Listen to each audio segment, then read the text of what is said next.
Hey everyone, we're Rally and I'm Scotty Shaw. I'm Nick Lamella, and we built Rally to solve the problems that we've uncovered in our personal and professional lives thus far. For example, I was a first generation student at Duke, so I had to figure out almost everything on my own.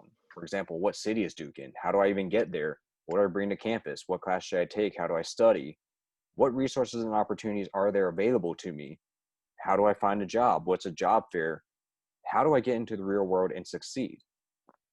7 years later, in 2016, I was running an iOS Academy in San Francisco and made sure to pass on everything I learned in college to every student I had. As an 18-year-old, I had no direction or guidance in life, but I knew I wanted to work in the tech industry. So I then moved to San Francisco to participate in the iOS program that Scotty previously mentioned. While I was there, Scotty gave me all of his life lessons he's learned throughout his life, and I then used these to find success and stay in Silicon Valley. Since I've been there, I launched my own company and I've gone on to work in multiple disciplines within the tech industry, such as product design and sales. During this time, I became intimately familiar with the most impactful companies in the world and realized that all the great founders have come from Stanford.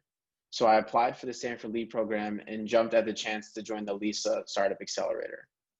Although I have different challenges from Scotty's, such as coming from a non-traditional background, studying in an online program, and moving back to the small town during the pandemic, I'm a completely transformed person from who I was when I first left here for Silicon Valley. Take us back to before you left. What was it like growing up in a small town? Yeah, actually, my graduating high school class had about 92 students in it, class of 2016, and it was a very limited perspective, not very much diversity at all. Everyone came from a similar background and had similar interests, and it was not very motivating. If you wanted to do something different than the majority mindset of everyone, people would look down on you. They discourage you from trying new things, and it was rough to try and even just work on an idea or a creative outlet for yourself. So basically, there's a lot of limited opportunities and resources, right? Absolutely, there was very little resources or opportunities. If even if I wanted to work a tech job today where I live, it would be impossible. So yeah, you really wish you could be there, don't you? Absolutely. I have an immense love for the city. But with a pandemic going on, a lot of us aren't even able to stay there or we're locked into our houses. And people can't even visit San Francisco now. So we need to centralize these opportunities and resources to increase the accessibility for everyone throughout the world.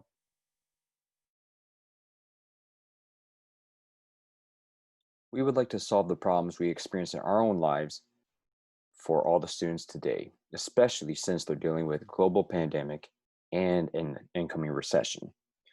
There are three groups of students who would really want to highlight: veterans, first generation students, and students that attend HBCUs.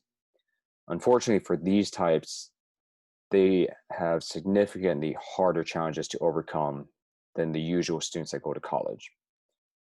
Most importantly, because they can't go to campus, they can't rely on resources that are usually available, they can't rely on their classmates who know how to navigate college, they have a disconnect from their previous educational background.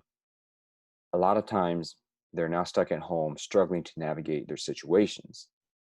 Of course, if we can centralize and broadcast the opportunities and resources of Silicon Valley to these students through our online hackathons, we can gather a large number of students and from there provide additional services such as resume reviews, interview coaching, and academic tutoring.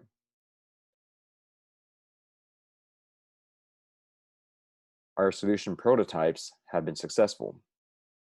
We've already run 4 editions of Hack COVID, the first one starting before our own government even declared the national shutdown, the national emergency.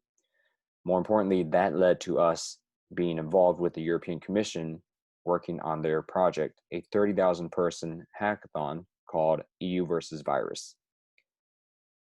The results of this hackathon were 120 winning teams who then went on to match with 500 plus partners and form 2,200 new partnerships. That number has since increased, but in that short span of time, we were able to do that all from this side of the Atlantic.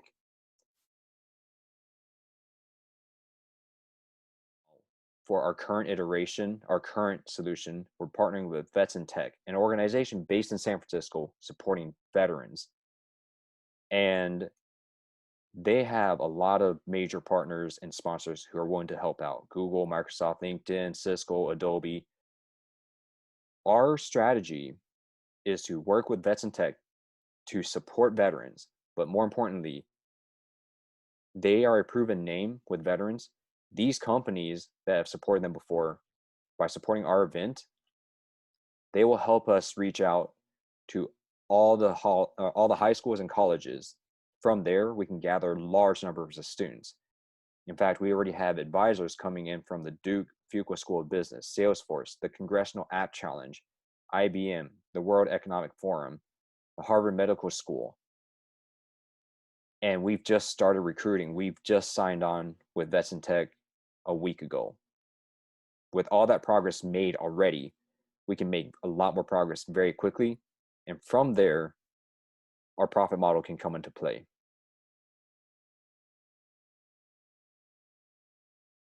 For our profit model, we've identified 5 main streams of revenue, as well as 2 types of expenses.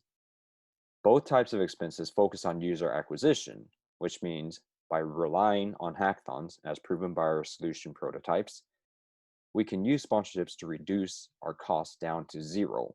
As a result, we have a great chance of converting every bit of revenue into profit.